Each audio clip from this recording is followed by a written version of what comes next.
in 3, 2, 1. What's up, everybody? Welcome back to the Tesla Geek Show. I am Anwar Beck. And I'm Eli, and on this week's episode, we are talking about the firestorm, the battlefield that is happening right now on Twitter. It's all about Tesla trying to reopen its factory, stop orders from Alameda County, and also some of the excitement that happened and interesting insights we got from Elon on his podcast with Joe Rogan just last week.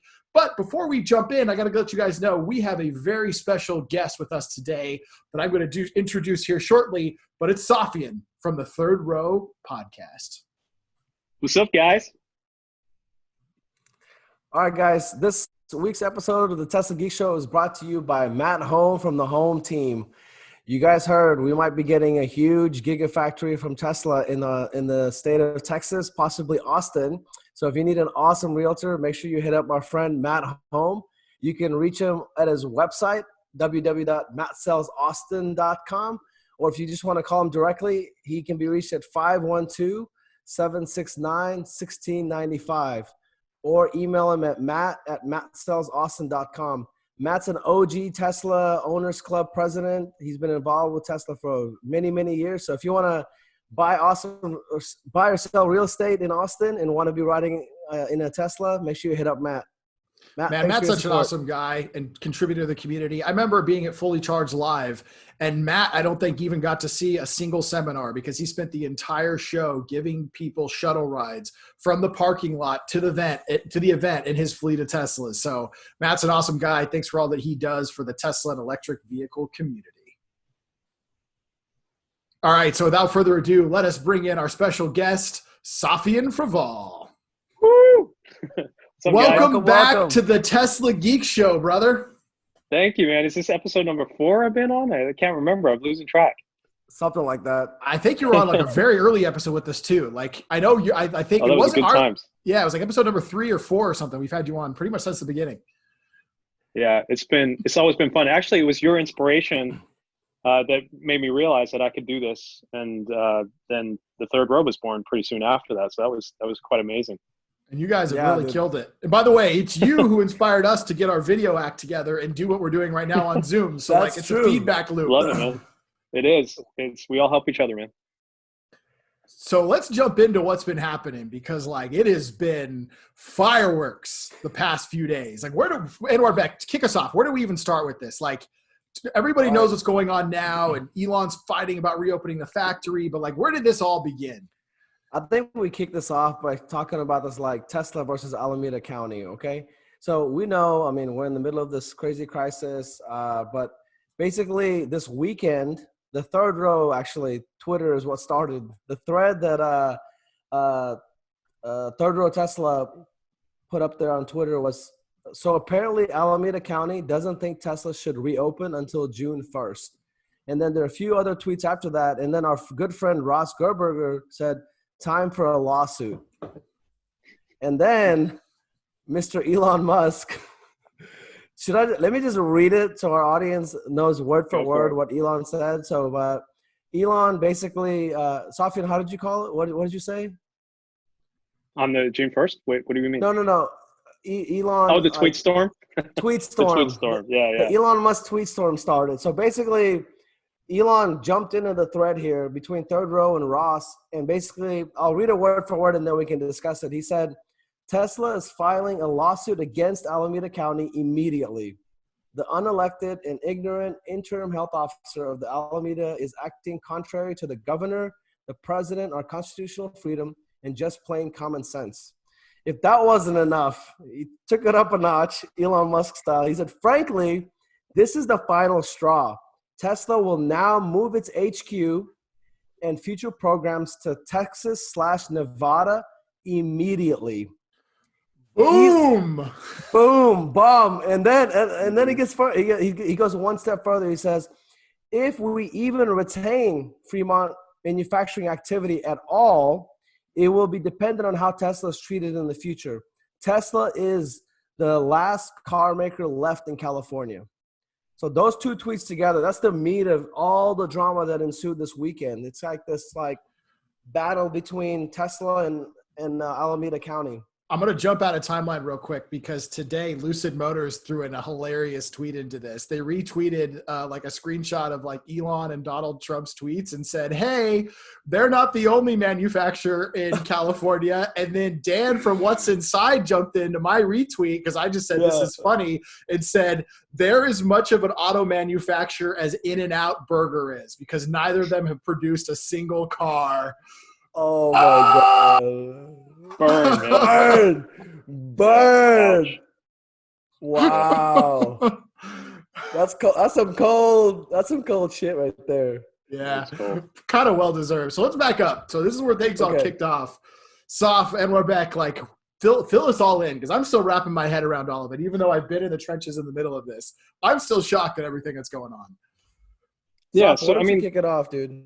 Yeah, sure. So if we back up a little bit, so this all happened on the Saturday, and we know like these government officials, they're not going to be, if anything, I mean, maybe some of them might be checking Twitter. It's going to hit the fan on Monday, right? So all of this was prepared on the weekend. Although I imagine Elon probably had this in his mind a little bit longer because he's been a little frustrated lately, as we've seen from his previous tweets, and for good reason. I've been frustrated as well. And I think there's been some misunderstanding just about like what the messages, people thinking like, is Elon trying to get everybody back to work so he can make more money? Or is he trying to endanger the staff? I got to jump in on that one. BS. I usually stay out of this crap, but then when I saw that, I was like, guys, are you fucking kidding me? Like this does not impact Elon's long-term net worth. And his net worth is like, he's worth billions and billions of dollars that he's not spending. He's working his face off, killing himself on his projects. I even saw liberals jumping in with that narrative. And I'm like, if that's what you believe, you don't know Elon Musk at all. And you have your own agenda. Go ahead, Soph. Sorry. You just got me fired up about that. So, I know we're going to talk about it a little bit later about the Joe Rogan podcast too, but just backing up of what he had said, setting his intentions, right? So he's like, we are not doing this. He's not doing this for the financial gain side of it. And he hit those options, which were, he had to have the company worth to be a certain amount, right? So, I mean, that was based on the share price. But then that whole tweet about, maybe the shares are overvalued, or I can't remember the exact words he said. In my opinion, he said his stock is too high or something, right? Which I said on this podcast, I agree with that statement. Right. So, he's just saying, look, it's really, I'm not trying to pump the stock or anything. If the stock is the value it is, the market is calling what the value is, right? But also he had those options. So it's not like he's trying to pump it up to get money out and then he can exercise these. And I got to call out Electric right now because they were saying, oh, well, he's probably going to sell his stock to pay for these options. Well, on our podcast, when Elon was on our podcast, he said his money was the first in and the last out. He's not going to be selling those shares anytime soon. I think Vincent had said that as well, so big shout out to Vincent. My heart goes out to him too. Hugely valued member of the team. And I hope he will reconsider his recent tweet. Anyway, so getting back to this. So he's trying to set the framework so that people can see, okay, he's not doing this for money. He even said he's going to sell all of his possessions. Well, and it's not easy for him, but like you said before on Joe Rogan, this is an attack vector where people can use it as a mechanism to say, this is why he's doing it, as a motivational factor, where it's not at all. I mean, I feel like he deserves these things that he's worked hard for. He didn't come from money, like heritage, right? This is something he's built. All he has is his SpaceX and his Tesla stock, and he leverages that. He doesn't have a hoard of cash. He just has debt against it. If the shares were worth zero, he would have nothing. I wonder if people know that, like, basically, I think he talked around this on y'all's podcast. Elon Musk, literally, you would think somebody that's worth billions and billions of dollars would be invested in the stock market, would have a bunch of gold saved somewhere into Bitcoin.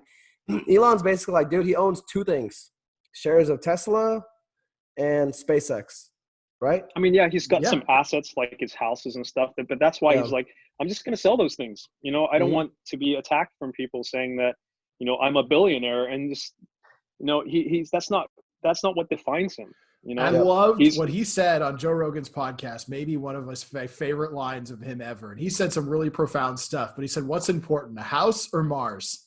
Obviously, Yeah. the answer is a house on It's Mars, backwards. but Yeah. yeah, no, totally, right? Like that's gonna be a T-shirt. I want a house on Mars, right? House on So, Mars.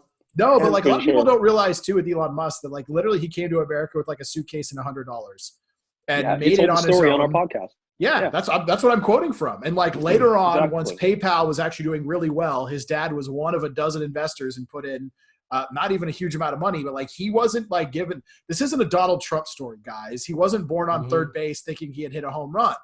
Like his family may have done okay. I mean, look at May's story, right? And a woman makes a plan. Like they did not have an easy life and were not wealthy by any means. And when he came here, he was on his own. Like he worked his face off to get where he was. So anybody who's hating on that like billionaire angle, how about we celebrate the self-made man angle?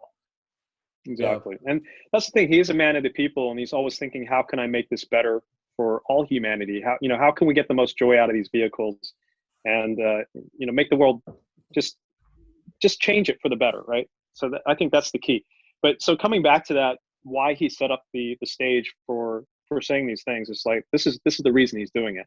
So when he's saying, let's bring our workers back to work, let's bring our employees back to work. Now the staff wants to go back to work. Let me just read you this. I reached out on Twitter, and I won't mention the person's name, but this is an employee that reached back out to me in DM and said how they feel about going back to work. And he said, I am an example of a Tesla Fremont employee who's extremely eager to get back to work and also praying that Tesla does not leave Fremont.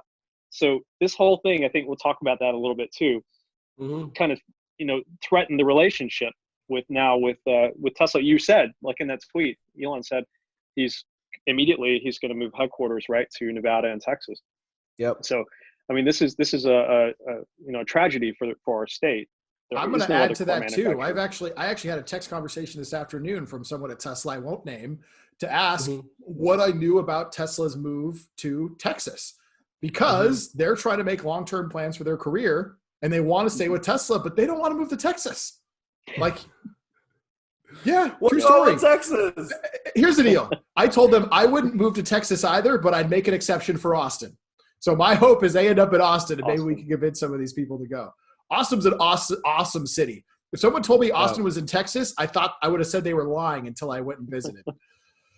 Yeah, I'd like to visit there. Actually, I would like to go on the track there, the Circuit of the Americas. That sounds like an amazing track. We're dragging you. I'm gonna make it quick. I'm gonna make a quick 2-second pitch, because you guys know my day job is in real estate, right? I'm a realtor. Matt and I are partners. We're known as the Tesla Realtors, even in Austin, our AKA. Austin Not the is Tesla Geek Realtors. Not the Tesla Geek Realtors. You need to change your name, man. I know. But Austin is an oasis in the middle of Texas. Like, it truly is. Live music capital of the world. He's right. Best food, vegan. If you're into like healthy food, best tasting food, Texas barbecue. And if you're a racing nut, the only F1 track in America is in Austin, Texas. I'm done ranting now, but for those Tesla employees that moved to Austin, hit me up. Matt and I will take care of you guys. Like, I think Austin is going to be the next Silicon Valley. He's not wrong, because honestly, Google, Facebook, and all these tech companies have transplanted a whole bunch of tech people from like Bay Area, Northern California. Yep. So there's a lot of aspects of that culture that have followed because they're a big part of the market. So yeah, no, like Austin actually is a cool place. And we've seen, like, just from my day job, like the mass exodus going out of Silicon Valley into not just Texas. I'm talking Austin primarily. Every day we get like 100 new people coming in, a lot of them from California, because why? It's a cool place, Austin, Texas, but your money goes 2-3 times longer in Austin. Like, I've visited my buddies that live in San Francisco, right? Close to downtown. You're like 1,000 square foot, like 40-year-old house is $1 million. $1 million in Austin gets you like a brand new 5-bedroom, like 4,000 or 5,000 square foot, beautiful home. Like, of course, I think it makes sense for people to try to move here. Right. But only if they use you as a realtor. Of course. Nice, man. Very cool. Well, make sure you put those in the show notes so people know how to find a house from you. Definitely. Eli, what do you think about this? Like, you think Elon's serious about the HQ moving to Texas? I think right at the moment it's more of a threat, but it could very well become a promise if they don't handle this right. Mm-hmm. Saf, what do you think? I think that, nothing Elon has ever said has been empty. He's never made an empty threat, but stuff that hasn't worked out, like, I hate to bring it up, but, the taking Tesla private tweet. I mean, yeah, he wanted to do that, but it wasn't possible, right? In that way that he wanted to do it, because he still want to protect the shareholders, existing shareholders. So Yeah. that would be a problem. Let's say it didn't work out for some key employees or something. There's no way he's going to do the wrong thing by the employees, because he cares about those people. I mean, that's why he's trying to get them to go back to work too, because they want to go back to work. It's not like they're victimized here. And that's been the thing that's really irritated me, is the media is painting like the staff as victims, saying that, the pay is going to be taken away, and doing all these things saying all these things that aren't true, or twisting them, giving them false impression, right? Yeah. Because they can't get paid if they're at home because they're not working. So, they get unemployment benefits to supplement. But then being furloughed, they're only getting a fraction of what they usually earn, right? They can't get any overtime either. So these are the key points. I think that he does care about them. It's not an empty threat, but it may not happen, just at least not in the short term, just because there's so many people that are affected by that, right? So he's not going to put everyone through the ringer. Yeah. My personal opinion is, I mean, I've toured the Tesla Fremont factory many, many times. I think I've mentioned on the show before, last year we had the Prime Minister of Kazakhstan came to meet Elon and tour the factory. I mean, I've been through that thing multiple times. The thing that I find most fascinating and beautiful, in my opinion, the thing that makes Tesla one of the best companies in the world, and why I believe in them so much in the future, is their ability. That Elon is at the epicenter of this, right? This talent suck. Like, all the brightest, best people in the world want to work for Elon Musk, for Tesla, for SpaceX. I think by far that is like their number one like strength. But you guys probably noticed this as well, is at the factory, they do this like amazing, typically like old school ways. Like, there's like the factory workers, there'll be like the blue collar jobs, right? The people at the auto plants that are like putting things together or whatever. And then engineers are in a whole nother city or whatever, designing. The designers and engineers are working together. What I love about the Tesla model is it's all embedded, right? Tesla, the Fremont factory, the engineers, the software guys are there, like the developers, the Elon vertical just kind of puts integration. everybody. Yep, he puts everybody in the same place. So I think a big part of the possible move to Texas would be outside of, so what draws all these tech companies to Silicon Valley? It is the brightest people in the world are right there, right? Like, location wise. But I think if you could call another area a secondary Silicon Valley, like up and coming Silicon Valley, it probably is Austin, because it is a perfect blend of like, because the housing here is somewhat affordable, there are like blue collar type jobs here, very consistent, right? And then you got University of Texas. I went there. That was my undergraduate. Like it's an awesome university, one of the top universities in the nation. And then you got Texas A&M. I mean, there's plenty of talent. Rice University is right here. It's all like, Texas just has like really great schools. And I honestly feel like people would love to move to Austin. I mean, I'm definitely like biased, like extremely biased, right? Sure. And the crazy thing is, anybody that goes to the University of Texas, like Longhorns, fellow Longhorns like me, I'm telling you, like, if you talk to 99 out of 100, when they graduate, they want to move back to Austin. They're like, dude, the only mistake that I made is I majored in petroleum engineering, so I couldn't stay away from Houston, Texas, because that's the like the center of the world in the oil and gas world. But as soon as I could, as soon as I had the opportunity financially to like move to Austin, that was the first thing that I wanted to do. Like, it's just a cool city. But I think that is where like it actually makes sense. I could see Elon being able to build a massive factory here in Austin and supplying it with like amazing people.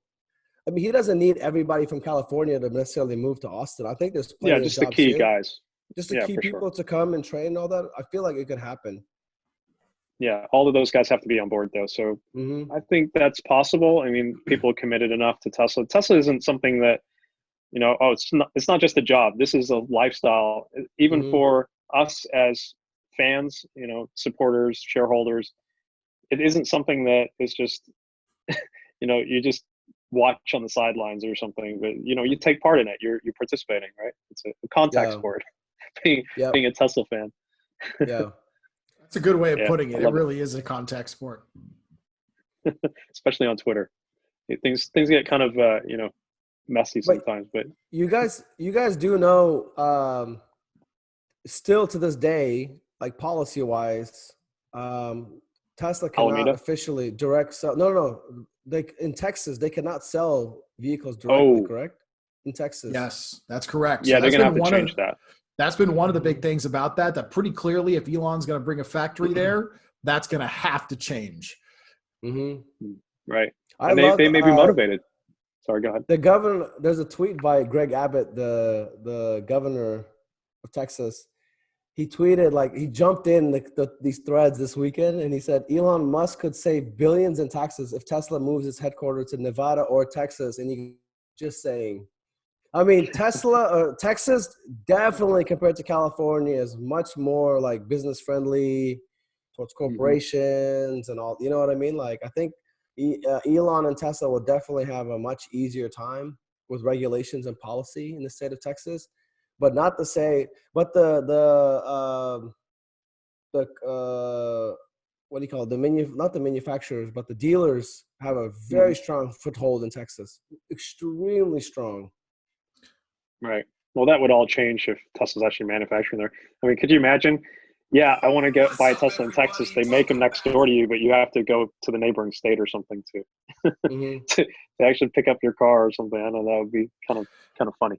I feel like the whole leverage though that Tesla has is to make them fix this before they bring the jobs, right? Because like Definitely. once they're there, they're gonna be like, well, you're not leaving. It costs too much to move. So like now Hmm. is the time. So it's gonna be interesting to see what the next upcoming months, I guess, look like. I don't know. I think uh, we're all in agreement. It's not an empty threat by Elon, correct? Oh Correct. yeah, Yeah. he 100%. he's willing to do it for sure. Hmm. Hmm. Yeah, if it makes sense, and especially if the California is not going to ease up. Well, especially Alameda. I mean, this is kind of crazy because our state, as our governor has said, it's fine. And he's got the mayor saying that's cool, who's amazing, by the way, Lily May. She's Yeah. been a huge Tesla supporter. She's actually an owner. She's a Tesla owner. So Oh please, wow. anyone worried about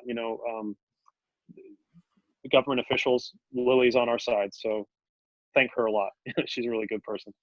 And then yeah, the sheriff, they're good guys too. So everybody seems to be on Tesla's side. It's I just mean, The from the Secretary of president, the Treasury, yeah, Donald Trump. chimed in on television. Trump, Which, by the way, Trump, I'm not surprised because he fires on Twitter faster than anybody. But the Secretary of the yeah, Treasury spoke on CNBC on TV about this. For you guys who don't yeah. follow the Treasury, they are very careful when they speak because that guy's words Hmm. can move the market because he Hmm. controls. He's the head of trillions of dollars. He affects a big time of monetary should policy. should should the SEC be worried about what he's saying? I mean, I think he's actually more powerful than the SEC. Yeah, that's good. That's good then. Yeah. So like when he jumps in, it's like, guys, come on. Nancy Pelosi actually just jumped in on it now. I Like, was surprised. Yeah, that was crazy. Yeah, I mean, look, if there wasn't a directive from the governor and everybody else wasn't going back to work, then that would make sense. But Tesla's been singled out. This is Oh, for obviously sure. something that really is unfair. And then on top of that, the Lorena Gonzalez is saying the fuck Elon tweet. How out of line is that? I mean, it doesn't matter who you are. Have some respect, first of all. Then we kind of did a little bit of digging and weren't just kind of joking around and saying that she should resign, and we weren't expecting her to reply to our tweet. But that kind of opened up a whole other can of worms. We started seeing, well, how did she vote? And there's nothing that Hmm. she disagreed with. And then she was kind of saying that she's just supporting change with the oil industry. And then you look at the bill, which was gutted, by the way. So the stuff that actually made a difference to those kids that made the video, I think we posted that video of the girl whose bill it was. I mean, she pushed for that bill. Doesn't have any effect on it because it got rid of the wording said it requires the 2,500 feet away from the building at the Hmm. oil refinery or whatever. But now it said we recommend or they we took the don't teeth require out it of it. anymore.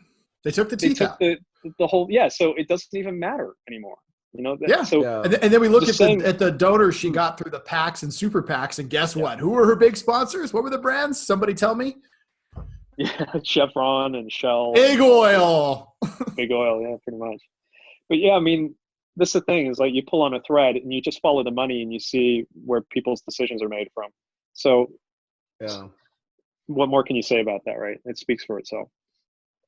I think So it was yeah, having foolish that, of her to put herself in the middle of that. Like, I think she was paying back her donors, and I'm sure somebody told her, all right, now's the time to go after Elon Musk and try to make a thing. But I think pretty clearly, like, I think she put egg on herself. Like, to go out there and do that, sure. like, there's still a lot of people who don't say fuck like the rest of us do. So they didn't like that. And for her to be a public representative, to put that out, it was like, you just don't get to be that person. Elon's response was perfect. Message received. Message received. Oh my Yeah. God, dude. That's like a mic drop almost. He's like, okay. Yeah, he's like, I'm aware now. And then he responded to us when we did our research. He's like, interesting, so it's not like he's not aware of what's going on. He's very in touch with what's going on in the community, which I really appreciate. I can't see any other CEO that does that actually is in touch with the people that care about his products and the company in general. We want Tesla to thrive and exist and not be blocked by this stupid stuff, man. Just let them do their job. Let them make products that we love. So out of all this craziness happening, Soph, what's like been the thing for you that's really just driven you the most up the wall? I don't know, man. Quite a few things, but yeah, I don't know. Just our Twitter is it's on fire most of the time. So it's just like managing to, trying to keep up with the whole team. And we had this thing with Fred Lambert today, which that's kind of crazy. So I don't know. Is there something in particular? Sorry, man. I met with this whole crisis with Elon and the kind of response from the media and the public. But yeah, I actually was kind of forgetting about the war that happened over that today. Yeah, no, I actually got some phone calls. People like, are you seeing what's happening? And I was like, no. I was like trying to go to the bathroom for 5 minutes and I wasn't on Twitter. And they're like, same here, man. Dude, seriously, I missed it. Like, I was like 20 minutes behind because like I had to take care of something. And then I go and look and I was like, what just happened in the last half an hour? There's a hit piece from Electric on third row. People's text messages are screenshot. The front puppy guy is included for some reason. I'm like, oh my, he's like, am I going to be in this? Like, oh my God.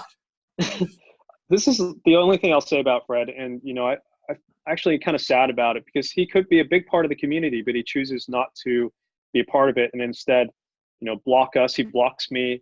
And Vincent was actually the first person that he goes after. And it seems like Fred holds a grudge, right? Because some of that stuff that was in the article that he posted, which I didn't read, I didn't click on it actually, just heard secondhand knowledge. I refuse to click on any of his articles now. But yeah, some of that stuff in there was from so long ago that was between him and Vincent. And I don't know if he just assumes that all the tweets are coming from Vincent, but that's how out of touch he is with the community. Yeah. He doesn't realize we're a team to ask us, like, who are you? It's like, man, we've done 16 podcasts, 17 podcasts, almost 17. And 2 of those with Elon and Sandy Monroe. And, he could just take the time to watch a little bit of it. He would know who we are, right? We're not anyone else. We're a bunch of interns, basically. Yeah. So that was just, it just seems like it's so petty. And I'm kind of sad that we got involved in it. But, it's just part of the Tesla drama. And we're focusing on more important things now. But that's the thing that kind of annoyed me the most today. But every day seems to change, There'll be something new tomorrow. All right, let's jump into something that was all positive, I think, and more clarity and more fun. Let's talk about Elon going on the Joe Rogan podcast. Amazing. For the second time, right? For the second time. And by the way, people were expecting fireworks. I actually saw one guy, he's a big Tesla bull. He actually sold all of his shares prior to the podcast releasing because he didn't want to risk it.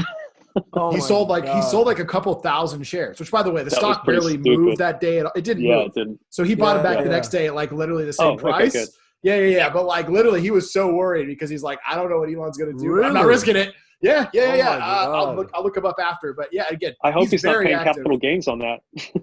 I Oh, know. he probably is. Yeah. Oh man. Wow. Ooh, Yeah. So if I you would have not. Tesla shares and you're long shareholder and it's not in your 401k plan or whatever, just Yeah. hold on to it for at least a year. You're playing Yeah. capital gains. Yeah, no, actually, on my rebuy that I'm about to do, because I actually sold down most of my shares, I'm going to do it in my Roth. I'm going to do all of it in my Nice. Roth. Then you're All safe. of it. And I'm going to do it in options on my Roth over time. So I can put in like, I'm going to spend 20K now so I can have $200,000 in shares in 2 years. Because I don't have $200,000 in cash put in Tesla, but I'll get it by then. Yeah, exactly. And then you'll be able to afford the Roadster. Yes. Maybe even more than one, like our friend Anwar Beck. Yeah, but he's getting 1.5 for free, right? Yeah, I'm teasing Well, for all him. those referrals.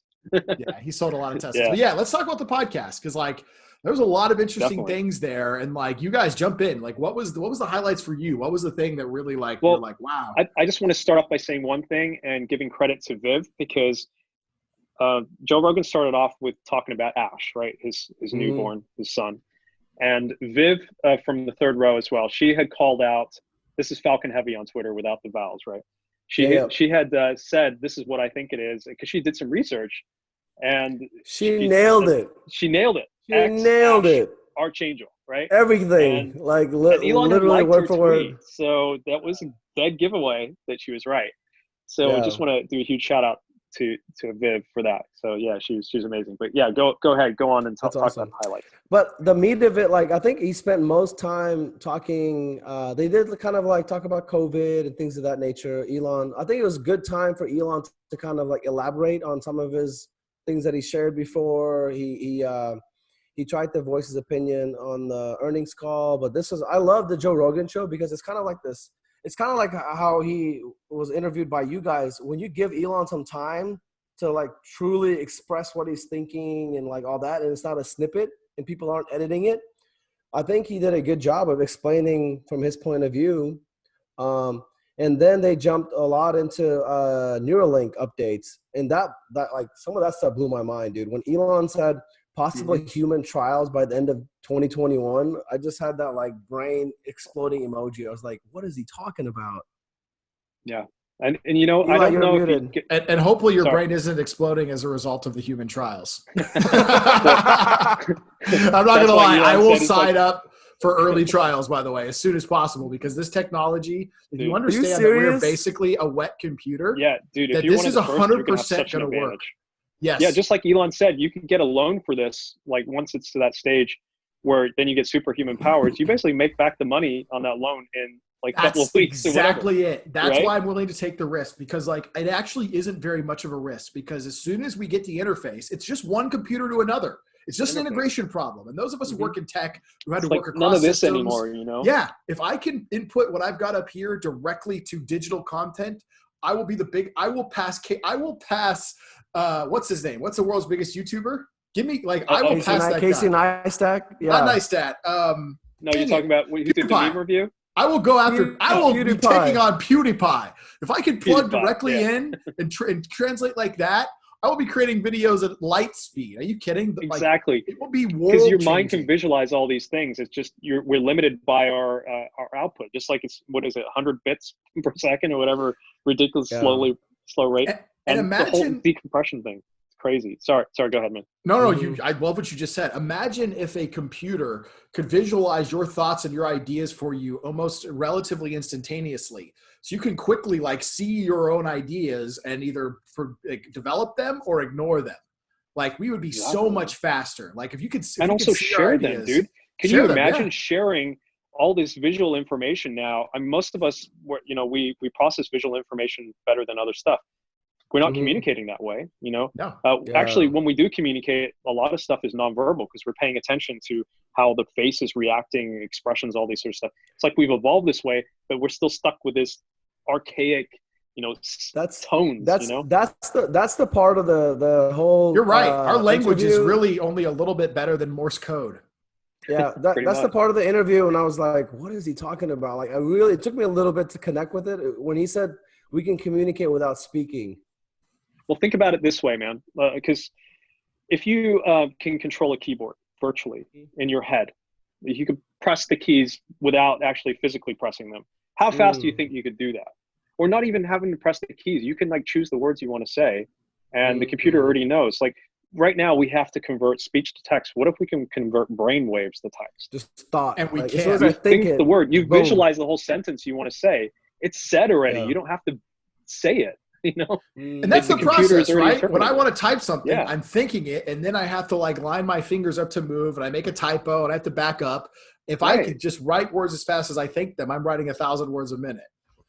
And Yeah. totally. And the interface can be completely customized to your brain. So none of this, everybody having to conform to this one way of communicating. You can communicate in your own language. Then the computer is the ultimate translator. It's going to reinterpret whatever you're trying to communicate to the other person in their language. You know, it's the ultimate universal translator in that regard as well. If you think about it, especially when you consider the power that the intermediary machines are going to have in translating, we are totally creating our own matrix, right? Of like all of us literally brain plugged into this giant system. By the way, I'm all for it. Like, I don't think it's a bad thing, but like the matrix is going to be an engineering of our own design. Yeah. It's so fascinating. But I think the thing that, you know, that scares people is like that we're going to be taken over. We're going to lose our humanity. But the opposite is actually true, because we're going to be left behind if we don't do something like this. Right? Yes. We're going to be in a situation where we're going to be so dumb that the AI is going to progress so much faster. It's already so, like, computing power is so much quicker at doing things than we can. But once it gets conscious, it has sentience, then, you know, or maybe it is already in some primitive form that we're not aware of, you know. And even before sentience, even if it just has enough data to make intelligence decisions beyond our understanding, and we have so many of these systems that are effectively black boxes that have control of things, it may just be, without even being conscious, doing things that drastically shape and change our lives. Without even consciousness, it has the ability to completely reshape this world. Yeah, totally good point. Just based on its deep neural net learning, that it's just input output, and it has no awareness of what it's doing. Not like true conscious self-awareness, but it's just an engine. Yeah, and it's an extension, a natural extension of what we do on our devices already today, like with the voice interfaces. Now this would just be a different way to interface with that same technology that we have today, the same neural nets that exist. And, you know, I actually worked, my previous employment was actually on a neurostimulator for deep brain stimulation. So what Elon talked about on the podcast. So yeah, my wife was actually, you know how he talked about drilling a hole, the auger? Her project was actually called the burr hole plug, which was what they've put in place when of the piece of skull that's taken out. Because when you take the piece of skull out, that's when you thread the electrodes in there in between the hemispheres to give that kickstart that he was talking about, you know, smacking a TV. Literally, you know, you're sending a signal and not even understanding why it works. You're just kind of changing the frequencies and things like that just to see how does the brain respond. And, you know, it's still very early days with the experiment, but you're dealing with very limited number of contacts. So we were like ahead in the field with the most contacts that anyone had ever done. And it's like, I think it was like 32 contacts or something. But yeah, now Elon's talking about these Neuralinks devices have 1,024 per module, and you can daisy chain them together. You know, it's crazy. The amount of, you know, power these things are going to have is just incredible. And you know, and it's actually becomes that burr hole plug is the device is actually in the plug, which is genius, by the way. Instead of having like our device, you'd have to implant it somewhere else and then run the leads back underneath the, you know, it's kind of, you know, icky thinking about it. But yeah, you've got these wires underneath the skin, you know, and then they thread into your brain basically. But if everything's integrated right here, it's such a cleaner solution. And it's funny because that sounds really creepy to a lot of people, and they don't realize we've effectively achieved the same thing through our cell phones. The difference is you can't see the wires. Yeah, totally. And that would be Bluetooth. So then you've got a Bluetooth interface directly into your brain. You know, that's just incredible, man. But then, you know, it takes a long time being in medical devices for I think it's 10 years now. You know, getting regulatory approval for these sort of things, it does take a while. But I think with the benefits that it could affect a lot of patients, especially with brain injuries and, you know, Parkinson's disease, those are the things we were targeting. And actually, one of the things that I don't think Elon mentioned, but we had found that there's some studies that show that it can actually affect the depression. It can cause a person not do the opposite. So you stimulate the right areas of the brain, someone's not depressed anymore. Now they're not going to kill themselves, right? So Yeah. the amount of things that we can do with something like this is just I think it sounded like the first phase of what he was talking about is just fixing these like issues with the brain, right? Alzheimer's. It's gonna be life changing. Massive things that are like just cripple people, and if they could do what he's saying, it'll change a lot of people's lives just right off the bat. Like, and the answer is they are, can. It's just a matter of time of when. Mm-hmm. Well, just coming back to that though, but people are putting these devices that are archaic by his standard into the body already today and putting these leads in the brain. We were doing it. We're still doing, well, my old company's still doing it today, and this is, people need it because otherwise they can't walk over and open their front door or something. They can't lay down in bed and go to sleep, or they can't make a meal for themselves because they're shaking so much or whatever. So people are willing to go to that extent to implant one of these things. They wouldn't have a problem with Neuralink either. A lot of people don't understand that their disease is so severe that, like you said, there are existing brain implants, or that some people have epilepsy and other problems so bad that they still do lobotomies. Like if you're Michael J. Fox. Yeah. I mean, he had parts of his brain, what do you call it? I forgot the right term for it, but yeah, basically lobotomized. Yeah, because literally it's irreversible. Yeah, literally, like killing part of it because like the alternative was a non-sustainable life. Yeah, it's terrible, man. So this is going to really change a lot of lives for the better, and all the other stuff is like down the track. He said it's still quite a long way away, and for Elon to say 10 years, I mean, to him that's a long time. I mean, he's thinking even a few months is, he's thinking out a long ways. Now for 10 years, did he say 10 years would be when they can do a copy of your brain, effectively creating a basically we're talking about immortality through digital consciousness. But did I hear that correctly? That he said that they would have that roughly in 10 years? That's what I heard. Yeah, he said if everything goes right, like perfectly, like that's the optimistic timeline. You know how I think you just said the comment about like Elon, what is the way he internalizes time and the way we do? Eli actually coined this term when he was talking to me about, he's like, how like the internet, the time moves really fast, right? Like on the internet, like a few weeks are like years on the internet.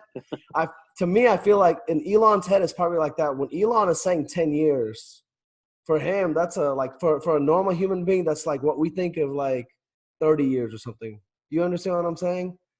Yeah, I hear what you're saying, man. Yeah, it's crazy. I mean, I think just like working at Tesla, you see, it's the pace of innovation because you can see how things are just going so quick. And SpaceX drives that home too. The pace of innovation at SpaceX, going from having not even existed to being the world leader in rocket technology, and not even in basically 15 years. They just hit their 18th anniversary, and they're doing things that 3-4 years ago the rest of the world said was impossible. Impossible. Not eventually that, no, this could not be done. Like, you're right. Their innovation cycle is so much faster that like Elon's living out a perfect case of time being relative, but he's living it out on the time scale where we're all seeing it pass at the same rate. He's just moving so much faster. It's like he's moving at light speed among us. Yeah. So that makes me think, like, if we have substrates on Mars, let's say you had something set up in there to receive your consciousness, you wouldn't even have to travel there. You could just transport your consciousness over there. Right? Yeah, no, this is getting into a very fuzzy question, right? So like, it's, by the way, I told my daughter that when Neuralink comes out and you can upload your brain to the internet, I'm going to do it. And she was kind of horrified. She's like, do I have to do it? And I was like, no. I was like, but you want to? I was like, yeah. She's like, that's kind of scary. I don't want to do it. I was like, that's okay. You don't have to, but I'm going to. Yeah. But yeah, no, it's going to be interesting because like the part that I've heard talked about most in science fiction that nobody can quite understand is there's no true way to do a transfer. It's really a copy, right? So like it's a clone.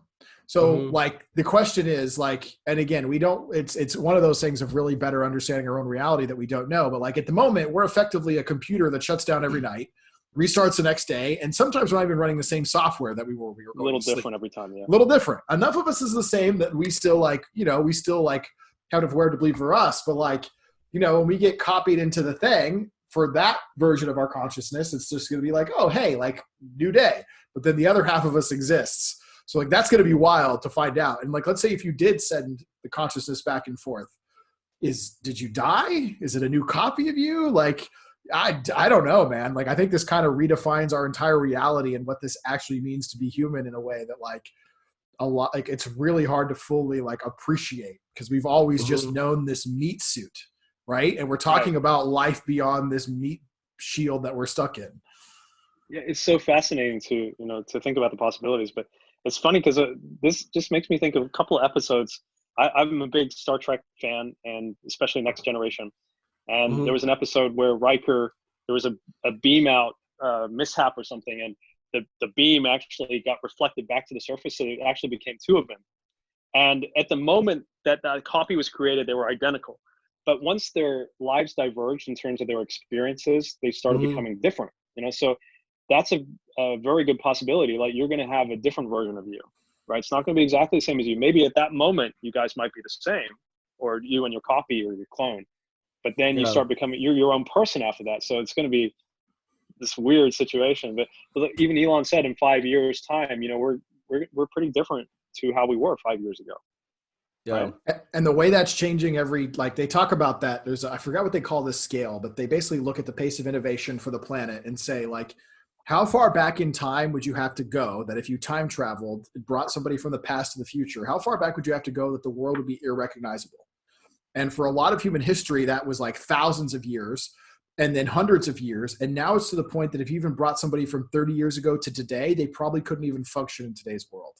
And we're headed to a place where that scale is going to get started crammed down to like 10 years and then 5 years. And then the pace that, like, every few years, the world's going to be so rapidly different in what's capable. But, like, it's just mind blowing where we are at this arc of innovation. Yeah, it's so fascinating, man. Very deep topic. Yeah, I love it. As you can tell, me and Soph geek the heck out about this stuff. I feel like if we had invited Elon, you guys would just get lost in this rabbit hole right now. Like, that's all. Well, we would be listening to Elon right now if he was here. We wouldn't be talking as much. But no, I will say one more thing about the Star Trek thing, and this is a bit of a spoiler for the new Picard episode. If you guys haven't seen it, it's so good. But I watched all of them. I actually watched a few episodes in my car at a supercharger. Nice. It was so good. Yeah, on CBS Live or whatever it is. The last episode of season 1, Picard does exactly that. He basically transfers his consciousness from his body into a new body. So a new substrate that looks the same as him, except it doesn't have the same issues, like, because our bodies break down. So they built a new one for him. But that's a possibility too. You could just download you're about to die, download your consciousness into a new substrate and keep going. No, I agree. And I think once you've gone digital, I feel like it's kind of seamless because you can literally, like, just move the whole thing. The question, I think, will be is when you go from the transition from physical to digital, what does all that mean, right? Because once you're in digital, it's like, okay, it'd be literally like just like taking your head and putting on a new body. The digital equivalent of that is the makeup that is your basically neural net. So, like, transferring that once it's fully digital, that totally makes sense. You could seamlessly do it and you wouldn't even know anything. You went to sleep, woke up, and hey, my physical shell is better now, like, whatever. But going from physical to digital, that's something that, like, it just seems wild. I hope I get to experience it because, like, it means our consciousness can live on. Do you guys watch Black Mirror? Do you watch Black Mirror? I haven't seen it yet. No. Okay. You need to see that show, but there's an episode in Black Mirror called San Junipero. It is literally the only episode in that show that's not purely dystopian. And they kind of breach this subject of, like, life after death being your consciousness going into this digital world. But they do it in such a way with this patient that's near death. And they show this whole thing and this transition. And, like, it's wild, man. It's really good. Check it out. I think you will really enjoy it. Okay. I'll do it. I'll send you the link and I'll include it in the description for anybody who wants to check out the link. It's on Netflix. All right, so it seems like majority of the Joe Rogan interview had to do with COVID and Neuralink related, but at the very end was some of the more exciting Tesla related news. Finally, like I think this was literally like the last 5 minutes, and Joe Rogan just started firing questions, right? He goes, dude, I think he started with like, when am I getting my Roadster? And Elon was just like, So just to lay it out there, it sounded like Elon was being pretty fair and explaining the timeline. Because Joe Rogan point blank was like, hey, I love my performance Model S. They're talking about how much he loves it. What did he say? All other cars are stupid? Yeah, and he said that on another podcast that he did after he got his car, not with Elon. This was someone else. I can't remember who was on there. But he said, Yeah. like, yeah, after you drive, it should be, it just seems impossible that the car can do what it can do. And it just Yeah. makes every car feel stupid, basically. But he did go on to say that he does appreciate stupid as well. So not belittling them, he still appreciates like the gears and the mechanical Yeah. stuff. But yeah, I mean, it's a totally different experience. You don't want to go back in general. Yeah. I don't. So when Joe Rogan point blank asked about like when Cybertruck in relation to the Roadster, when each would be produced, it seemed like Elon basically stated that Cybertruck, he said the most important things going on right now are, of course, Model Y ramp, right? Number 2 would be the Berlin Gigafactory. We want to get that up and running as soon as possible. And then it seemed like a clear third was Cybertruck. Like we got, because of just like the fanfare around it, we got tons of reservations. I mean, all this, like, I mean, it could be a car that just changes the industry, right? So it will be. Yeah. And Elon was basically saying, hey, like the Roadster is basically the cherry on top, right? Well, he called it dessert, and that's Dessert. he's described it before as dessert, and I forget where, but the thing with Elon, he's amazingly consistent, and he understands all these pieces, and he'll adjust to whatever's necessary. But yeah, I mean, he even said he wasn't expecting that. He wasn't even sure if people were going to like it or not, but to get over 600,000, pre-orders, it's just unprecedented, really. And I'm not gonna lie, I'm not a truck guy. I was gonna buy one of these anyway because my friend Starman has to have one. But now that I've thought about it, I'm like, dude, here's what I'm imagining. In the middle of winter in a snowstorm, I'm gonna drive up to Tahoe for dinner in the snow and go have a nice dinner in the mountains because with the Cybertruck, I can. And I don't care. Like, I'm gonna go off-roading with this thing. Yeah. Like, there's all sorts of things that I would have never done. But now that I have a vehicle that is literally a tank, and I don't is not going to get scratched. I don't have to worry about my rims. Oh, I'm going to do all sorts of things I never would have done before. This will be the only truck I would have ever bought. It's got solar panels if you want, so it can be out in the middle of the wilderness. You're not stranded. You've got. And you know me, I love car camping, so this is like perfect. Yeah, it's going to be amazing. An ATV. Shoot, yeah, ATV in the back for sure. Are we? I'm pretty sure all of us have a reservation, right? I know he's got 3. Multiple. He's got 3. He's got to beat. I ordered my Cybertruck, the plaid mode, fully loaded tri-motor, I think within about 5 minutes of it being announced. All of us were in the same spot. Dude, I tried to order mine as soon as Elon said it on stage, and I had no reception on my phone. I was standing there, right in front of Franz. It just wasn't working. So finally, when I was in the line for the Cybertruck, it was work. I think I was actually on one of our other fellow YouTubers' videos. You could see me looking at my phone in the background. There's just some random video that he put together. I was like, "Oh, look, there's Mickey. I'm ordering my Cybertruck right now." Yeah, I'm trying to order your Cybertruck. I'm gonna have to bribe somebody. Yeah, I'm gonna have to bribe somebody for one of their earlier reservations because I hated it for the first week. So I'm like 400,000th in line, and that's just unacceptable. So if somebody out there has a reservation, mine, we can do it. I'd be happy to swap one. I would love that, man. Because like I want one. Like I need we got you on. Thank you.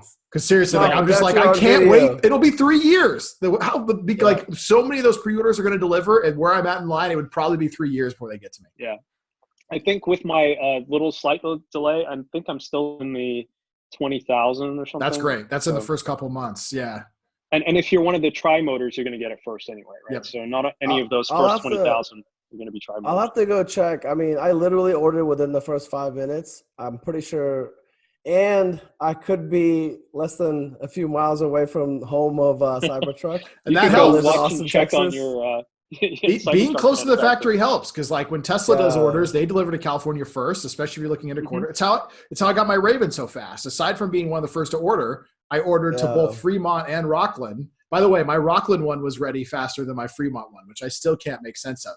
I think the logistics involved of getting it to Rockland and then Rockland delivering might have been faster than the logistics of it going from Fremont. It just sounds to me there must be a slower pipe from when it got done to the delivery at Fremont.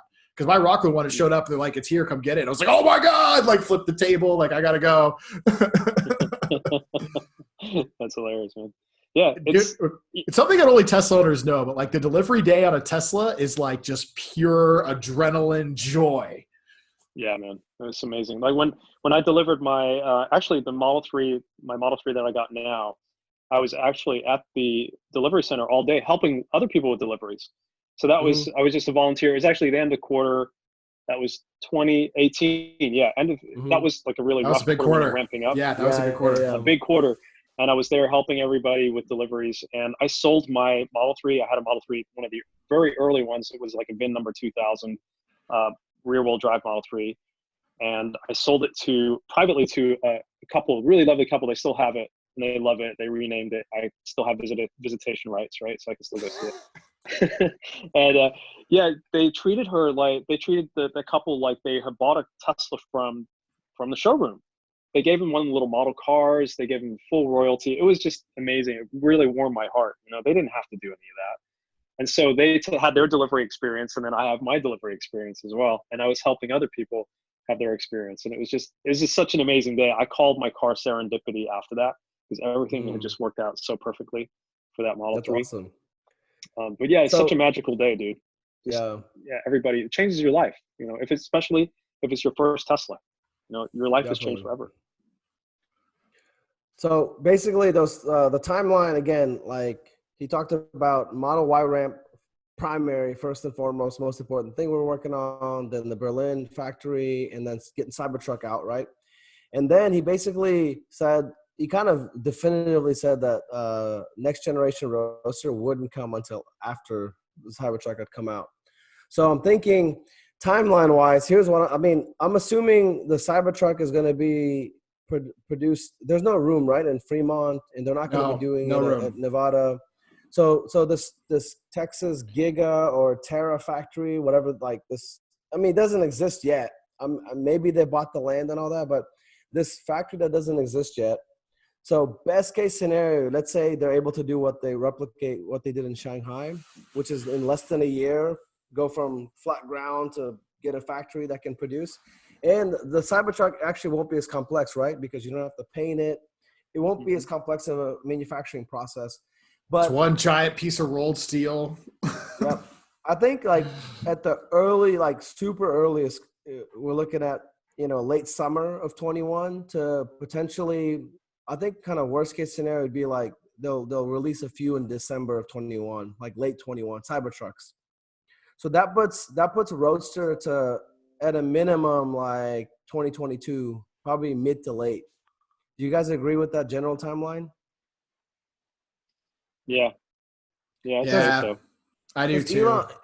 Elon was also talking about how they're still kind of tweaking the tri-motor stuff. They got to put it in the Model S first and kind of learn lessons learned from that. Then we're going to be taking that technology, putting it into the Roadster. So when are we planning? Is it like late 2020? Was the original plan like pre-COVID? Right, before COVID, it was supposed to be, closer to the end of the year.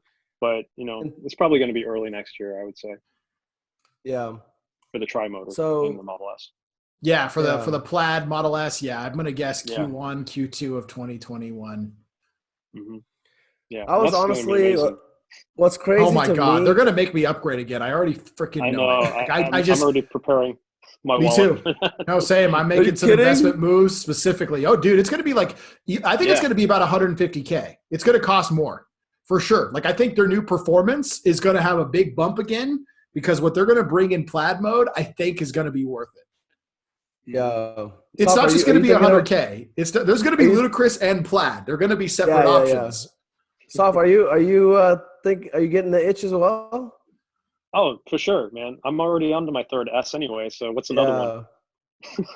Is that your daily driver? Is an S? Or are you driving a 3 Performance now? Well, actually, my wife she drives the S.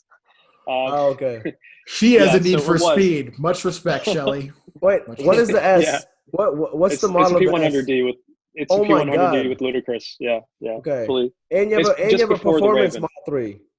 Yeah, exactly. So you guys are a performance family. Performance family, like Ludicrous. Yeah. I feel the need for speed. Yeah, pretty much. And my son's got one of those little Model S's as well with the new front fascia, the little miniature ones. We're gonna have to soup it up for him.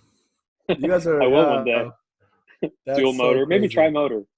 Dual motor even would seriously kick Oh, the power dude. up on that thing. You'd Yeah. probably get 12 miles an hour, maybe 10. Yeah, I know Marcus MKBHD modified it and put a computer in there. Dude, I'm gonna put That was nuts. sick it out, make it I make it saw like that. a go-kart.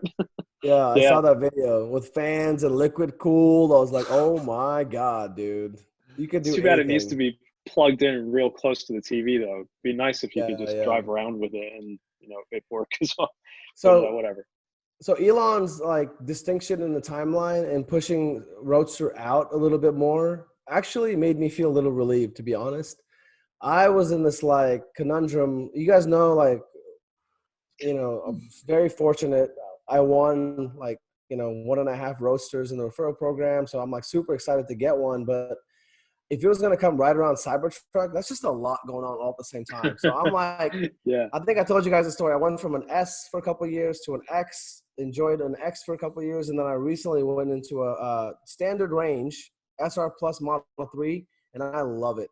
So I'm on my third model of Tesla, and I'm kind of like, okay, Elon, give me like a year to enjoy this car or something, right? Like until middle of next year. But You got it. 100%, I'm planning on trading in my Model 3 for the Cybertruck, the plaid mode, fully spec'd out Cybertruck at the end of 21. Yeah, it's the way to go. And I've driven all of the cars too. The only one I haven't owned so far is I guess I haven't owned the original Model Roadster, Y. but I have driven in that too. The X. I haven't had an X, but I've Oh, driven really? them. I've had them for weekends and things like that, so I know a lot about them. But it's just I only have one kid, so don't really have a huge need for the X. But You guys didn't get an itch for Model Y? No, I thought about it. But then like I was thinking the Cybertruck and the Roadster. So for me, a lot of stuff going on is going to be just waiting for that Cybertruck or Cybertrucks, and I figure by then we should see what the full self-driving, how close we are to that. Should be a lot closer by then. So I might even turn one of my Tesla, like my Model 3, keep it, turning that into a robo-taxi, or just rent it out if full self-driving isn't ready yet. Just rent it out and just. Maybe I should do that. I didn't even think about robo-taxi might be available. Everybody's forgetting about one of the Teslas. And the only reason I bring this up is our good friend Zach from Now You Know ordered one. Who's going to pre-order the Semi? Oh, the Semi. Well, we know. Yeah, the Now You Know guys. They're going to get. Did they really? Yeah, dude. They're going to drive it around. Touring. They're going to buy one. They're going to make it a tour bus. You can do that? Yeah. Well, it's 150. You had to reserve one. That was the only thing. So the good news is for them, they reserved it early when it was only like 5,000. But then they got a bunch of junk reserves. So then it became 25,000. And now they make you put what, up 150? Yeah, I think probably the full amount. Yeah. But they got a reservation, and they're going to take delivery. They're not kidding. They have a full plan. Zach and Jesse, truck. Yes, they're buying. Put a deposit. They put a deposit on a Semi. Yes, and they're buying it. Around, I had to drive around the U.S. for their tour vehicle. Wow. Semi in the front. And they're also with their Roadster. When they get their Roadster, they're also planning on doing a European tour too. So they're going to be driving that thing around, and that's cool. Connecting with the community and giving them a chance to see it. That's what I'm going to do, something special with my Roadster too, and especially with the track. We're going to have like a Roadster track day, just Roadsters. It's going to be. Can you imagine that? It's a day of supercars that are faster than anything everybody's ever seen. So that's just going to change people's lives, man. Dude, Saf and I have already been thinking about this ahead of time. In a year when the Roadster comes out, or already like the Performance Model 3s, like since I'm living in Austin, Circuit of Americas, I tried to approach the ownership there and be like, hey, we got connections to Tesla. Let's put some superchargers like on location. It has to, dude. They'll be there before the Roadster is out. I promise you. Okay. We have 2 more years, yeah. We'll make it happen. Yeah. You and I will make that happen. For sure. Well, Elon's already told me after our podcast, he said, yeah, for sure. He's aware. I talked to him about it. He said, yep, just talk to these guys and we'll make it happen. So, and when Elon says he's going to do something, he's going to do it. It gets done, yeah. Yeah. I experienced that with the Kazakhstan thing. Like, one statement, and I was on a plane 3 weeks later flying to Kazakhstan with the executives. Like, Elon doesn't mess around. If he says it happens immediately. Superchargers in the Nürburgring as well, right? They put them there so that they could, for the plaid car when it was over there. So yeah, This is coming back to like a lot of people say, a lot of the haters say that Elon doesn't tell the truth or whatever. They probably say a lot worse than that. But, the reality is Elon always delivers. It may be a little bit off the timeline, but he's just guessing as well. So, people asking him how long does he think? He's just saying how long he thinks it would take. It's not like how long it's actually going to take. And let's be real, Saf. You and I know, as people who work in tech, no innovative tech is ever delivered on time. It's a guess. And even things that we are like know what we're doing, there's still going to be unexpected things. You're going to code something, it's going to break something else. You've got to change a dependency. You've got to there's just so many things that can happen when you're going for the scale of stuff they're doing. Late is to be expected. The question is how late. And a lot of companies, when they make promises like Elon, they'll be bankrupt before they ever get to the late that they deliver, or it'll be like 3 or 5 years late. Elon is like within a realm of 1 or 2, and that's huge at the scale of what they're doing because they still don't have competition for the 2012 Model S. I just want to highlight that. Mm-hmm. They are that far ahead. What other car manufacturer can do over-the-air software updates today? None. Name me one car company that can do that. They don't know how to do software, man. The 2012 Model S was so far ahead of anything and still is today. Oh yeah. And it's even better than it was in 2012. That same 2012 model, because that actual car has gotten better. So if someone has a 2012 Model S, it's even better than it was when they bought it. Just like with every Tesla we get more features. Just like I got the new stoplight, stop sign, behavior, and that just blew me away. Seeing that work right out of the box, it was just incredible. I don't know if I shared this before, but I bought my Model 3 thinking I wanted to do like a rental service in Austin, right? Fleet of a bunch of them. So I got the standard one. You have to like off menu order it, right? So all of a sudden I didn't have autopilot. So once I decided that I'm going to stick with the 3, I sold my X and I was like, okay, I have to have autopilot. I mean, I've been driving a Tesla for 6 years or something, right? So autopilot is like second nature. So I called the service center. I paid the difference between standard and SR Plus. I thought you would have to go to service and they would have to do something, plug it in or whatever. I'm driving on the highway. I'm talking 5 minutes didn't go by. Like I sent them something and I got on the road. I sent them my credit card. I paid for it. In 5 minutes, all of a sudden the car had a prompt that now you have autopilot. My range was increased from. Did you video that? I haven't seen a video of that. It happened as I'm driving and I'm like losing my shit. I'm like, this is happening over the air as I'm driving this vehicle. Because my range, I noticed the range immediately because the standard ones get 220. 220 to 240? 250. Oh, 250 now. Wow. 30 miles. Yeah. So that was immediate. And then autopilot is now default, right? In the SR Plus. And then all of a sudden, I think they open up a speaker or two as well. Like you notice it's all software. But they did it within 5 minutes, dude. It was like I did a double take. I mean, I'm already like a fanboy and all that, but I was like, wow. Like this is the reality, dude. Yeah. This isn't like make believe or, science fiction. It's actually this is the reality. People don't realize that.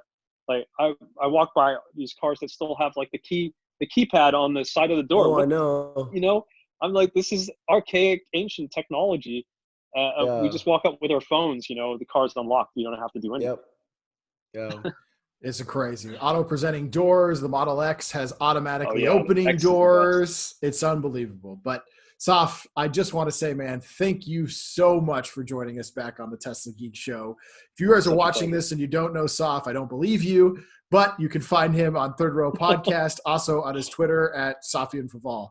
Saf, again, thanks so much for joining us, brother. And to everyone, thank you so much for listening and watching this week's episode of the Tesla Geek Show. Woo!